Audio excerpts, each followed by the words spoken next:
Бір шағын қалада мысыққор жүр. Оның інісі Компот, олардың сіңлісі Карамелька және басқа да көптеген көңілді мысықтар өмір сүріп жүр. Карамелька және Компот. Үш мысық. Мяу! Сұлулық байқауы. Бір күні Лапочка мысықтарды жарысқа қатысуға шақырады.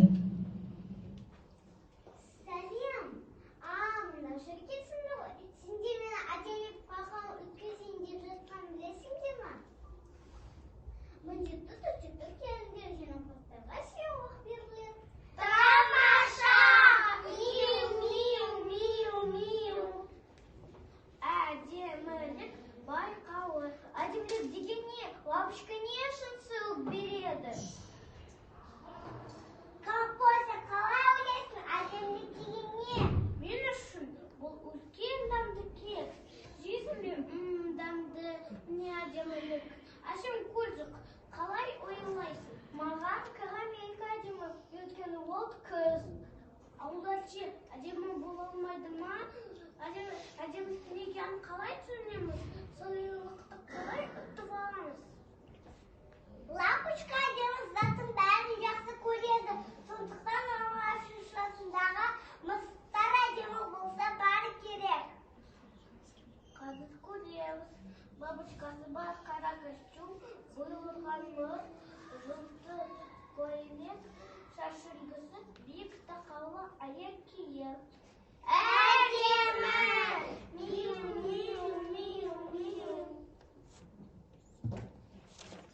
Біз онда әдемі емеспіз ғой, солай емес пе? Мені сүйреткенін білемін, кетің мен мамамнан сұрайын.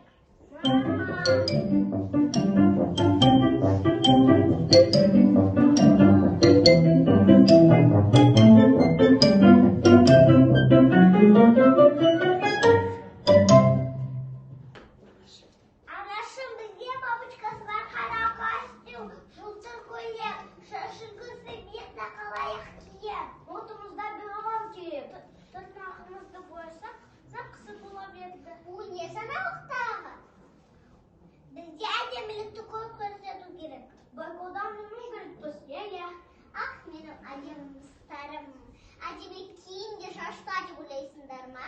Жоқ, әдемілік әртүрлі болады. Мысалы, әдемі сурет. Мысалы, әдемі музыка.